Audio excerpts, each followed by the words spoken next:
শ্বশুরবাড়ি থেকে স্ত্রীধর নিয়ে বাপের বাড়ি ফিরলেন এক গৃহবধূ। ঘটনাটি ঘটে শীতলকুচি ব্লকের কারজিরদিঘি এলাকার।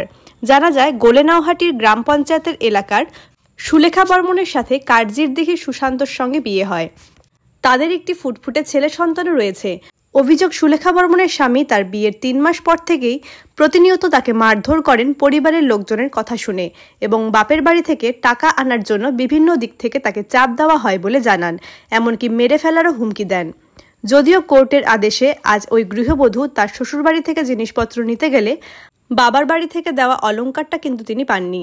গৃহবধূ জানান, আনুমানিক প্রায় ২ লক্ষ টাকারও বেশি অলংকার দিয়েছিলেন আমার বাবা। সেই অলংকারগুলো পেলাম না, তাই প্রশাসনের দৃষ্টি আকর্ষণ করব, আমার অলংকারগুলো উদ্ধার করে দেওয়া হোক। এই যে আজকে আপনাদের শ্রীধনগুলো নিয়ে আসলেন স্বামীর বাড়ি থেকে, কি কি নিয়ে আসলেন?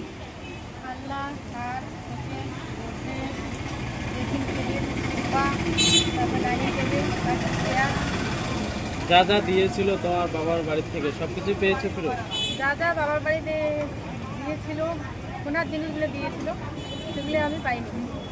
সোনার জিনিস, অলংকার ছিল, সেগুলো লকারে ছিল, দিয়ে দেখি লকার ভাঙা।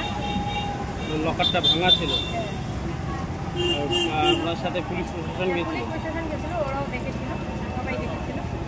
তাহলে এই অলংকার, সোনার অলংকারগুলো যে ওখানে লকার ভাঙা ছিল, আবার মানে চাবি ছিল আলাদা, মানে আমি যে চাবি ছিল সেই চাবি নিয়ে গেছিলাম, গিয়ে দেখি মানে ভিতরে ঢুকে চাবি ছিল, যেখানে লকার ভাঙা। তাহলে পুলিশ প্রশাসন কি বললো? পুলিশ প্রশাসন দেখলো জিনিসগুলো নাই, আর ওদের বাড়িতে কেউ ছিল না, আর আমার বাবার বাড়িতে যেগুলো মানে মারোয়ার করে দান করছে সেই সমস্ত জিনিসগুলো আমি পাই। তাহলে এই বাকি জিনিসগুলো কি উদ্ধারের জন্য পুলিশকে বলেছো? হ্যাঁ, পুলিশকে বলেছি। কি নাম তোমার? কি কারণে এই জিনিসপাতিগুলো নিয়ে আসলো, মূল কারণটা কি ছিল?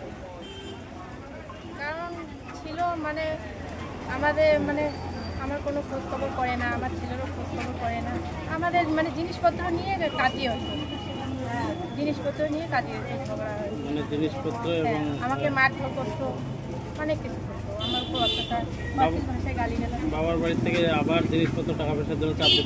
জিনিসগুলো হ্যাঁ চাপ দিছিল, আমরা জিনিসগুলো আনতাম না, খোঁজ খবর করে না, আমার সন্তানের তো খোঁজ খবর করে না, আবার আমারও করে না, দায়িত্ব পালন করে না।